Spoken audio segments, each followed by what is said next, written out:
بسم اللہ الرحمن الرحیم۔ عام طور پہ یہ سوال کیا جاتا ہے کہ شب برات کی اہمیت فضیلت کیا ہے اور اس رات کو عبادت کرنے کا اجر و ثواب کیا ہے۔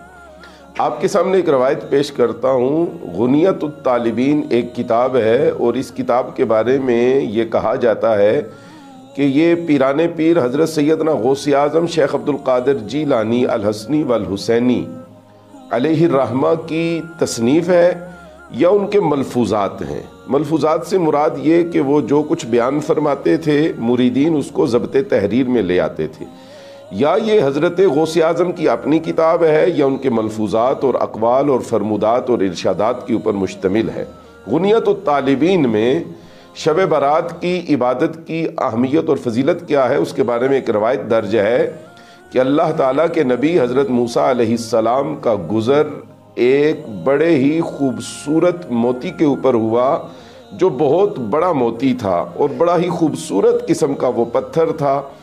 تو اللہ کے پیغمبر وہاں پہ رک گئے اور اس کی خوبصورتی اور اس کے نقش و نگار اور اس کی بناوٹ کے اوپر تعجب کا اظہار کرنے لگے کہ اللہ تعالیٰ نے یہ کتنا حسین پتھر بنایا ہے، کتنا خوبصورت موتی ہے، اس کے بیل بوٹے، اس کے اوپر جو نقش بنے ہیں، اس کے اوپر جو قدرتی طور پہ لکیریں لگی ہوئی ہیں وہ کتنی حسین و جمیل ہیں۔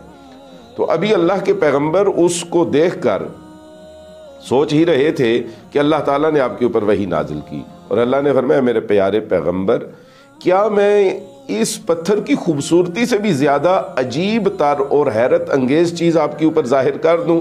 عرض کی پروردگار ظاہر فرما دے۔ تو اللہ تعالیٰ نے فرمایا کہ اے میرے پیغمبر آپ اپنا عصا اس پتھر کو ماریے۔ تو حضرت موسیٰ علیہ السلام نے اپنے عصا سے اس پتھر کے اوپر ضرب لگائی۔ جب ضرب لگائی تو وہ پتھر اس طرح کھل گیا، اور اس پتھر کے اندر جو منظر تھا وہ یہ تھا کہ وہاں پہ ایک سفید ریش نورانی صورت والے بزرگ تھے جن کے بال چاندی کی طرح سفید تھے، اور ان کے چہرے کے اوپر اللہ تعالیٰ کے انوار و تجلیات اپنا جلوہ دکھا رہے تھے۔ بڑی حسین و جمیل صورت تھی، بڑا نورانی چہرہ تھا، اور ساتھ ایک چھوٹا سا چشمہ تھا جس سے ٹھنڈا میٹھا پانی ابل رہا تھا۔ اس کے ساتھ ایک انگور کی بیل تھی جس کے اوپر تازہ پھل لگے ہوئے تھے۔ تو وہ بزرگ اللہ کے پیغمبر سے مخاطب ہو کے کہنے لگے، یا بروایات دیگر اللہ نے اپنے پیغمبر کو بتایا کہ میرا یہ بندہ 400 سال سے اس پتھر کے اندر مصروف عبادت ہے، اور اس طرح مصروف عبادت ہے کہ آج تک اس کی کوئی گھڑی، اس کی زندگی کا کوئی لمحہ غفلت کے اندر نہیں گزرا۔ یہ ہر روز روزہ رکھتے ہیں، پوری رات عبادت کرتے ہیں، ذکر و فکر کے اندر مشغول رہتے ہیں۔ حضرت موسیٰ علیہ السلام نے سوال کیا، میرے مولا اس سے زیادہ اجر و ثواب کا مالک کون ہوگا کہ 4 صدیاں مسلسل تیری عبادت میں گزری ہیں؟ میرے پروردگار، ان سے زیادہ تو ثواب کسی کا نہیں ہوگا، ان سے زیادہ اجر کسی کو نہیں ملے گا، ان سے زیادہ مقام و مرتبہ کسی کا نہیں ہوگا۔ اللہ نے فرمایا اے میرے پیغمبر، یہ جو آپ نے کہا ہے ایسا نہیں ہے، ان سے زیادہ بھی اجر و ثواب اور عبادت والے لوگ آنے والے زمانے میں آئیں گے۔